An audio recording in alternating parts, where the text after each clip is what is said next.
Hello and welcome to Building Minnesota Call of Duty. Couldn't be more excited to bring you guys episode. We'll call it 1.5 here. It's not quite a full podcast, but it is a very insightful interview.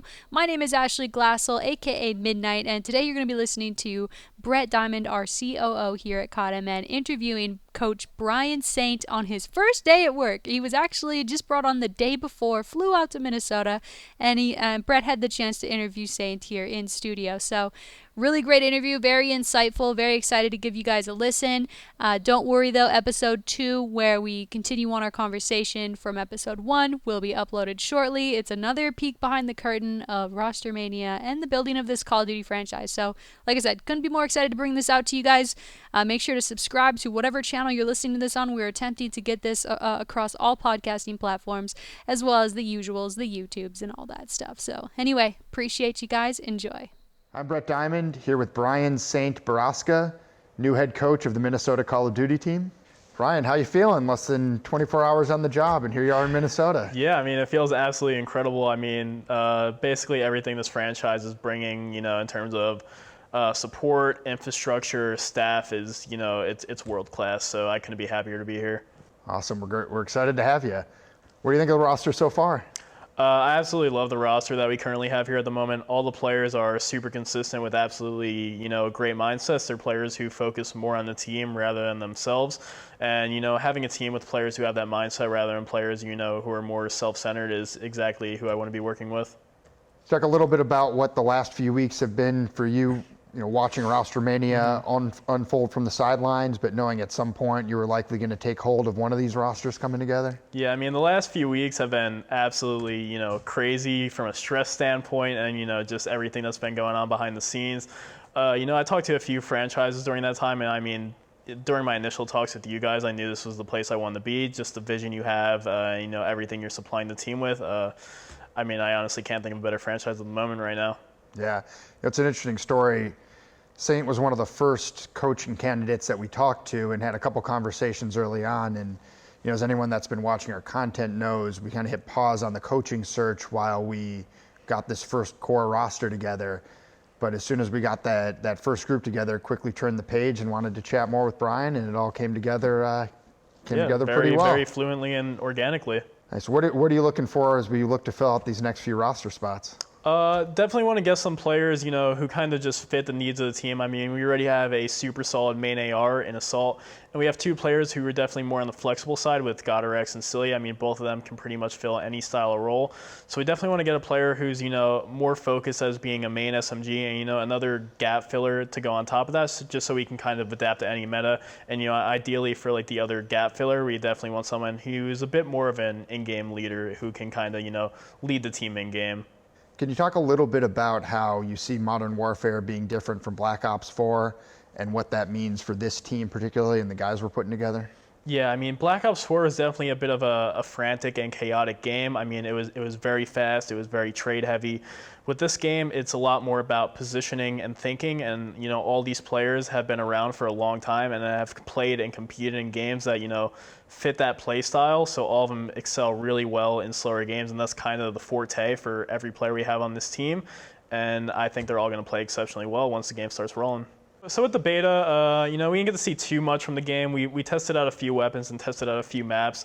There isn't too much there right now, but just the overall flow and feel of the game is, it's very fluent and organic, and I think it fits the play style of our team extremely well. As a coach, what are you looking forward to with the new model, with the franchise, and how are you going to bring your stamp to things? I mean, as a coach, I'm happy to have a lot more control and, authority over things come franchising. In the past, the whole scene was very player-dominated, so players kind of, always just pick and choose who they want as their coach. And, if a coach got on, like, a player's bad side because they were, like, harping on him for something, the player could just be like, oh, yeah, we don't like our coach, get rid of him.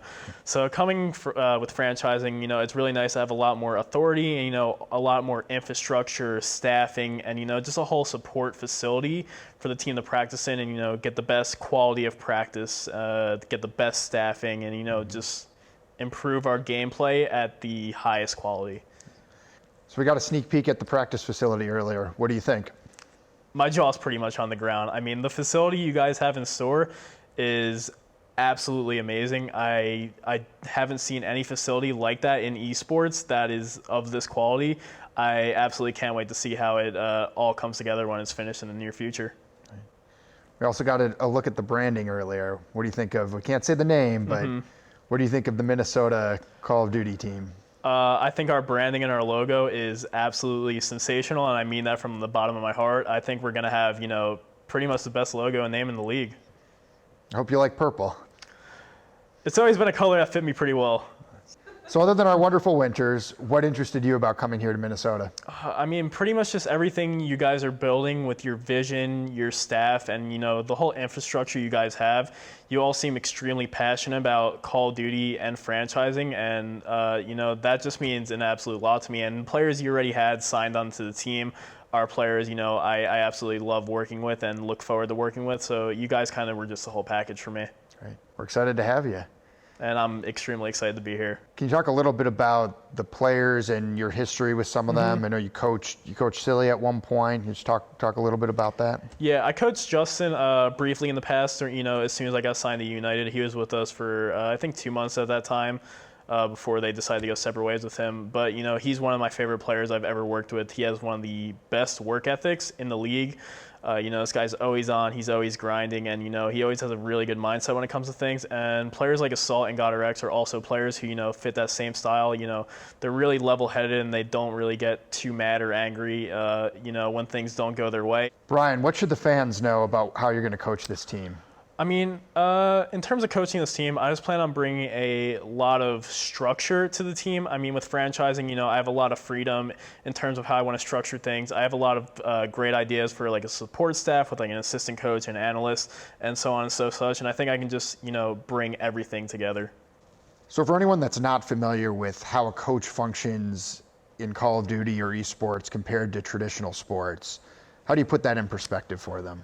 I mean, I feel like there's a lot of parallels between coaching in esports and coaching in actual sports. If you look at the NBA and you look at Call of Duty, I mean, just the style of, both sports, there's a ton of parallels between the two. They're both 5v5. They're both very fluent and dynamic, with set and defined roles. So I want to bring over a lot of, coaching strategies and philosophies from the NBA and, just bring them to Call of Duty and just, having someone outside of the team to be a voice of reason and to keep structure inside of things is, I think it's really critical to a team's success. And, making sure they don't go down a path of like no return once like people start getting angry and the bond between the team gets broken. I think having a coach really kind of keeps that intact. I'm Brett Diamond here with Brian Saintt Baraska, new head coach of the Minnesota Call of Duty team.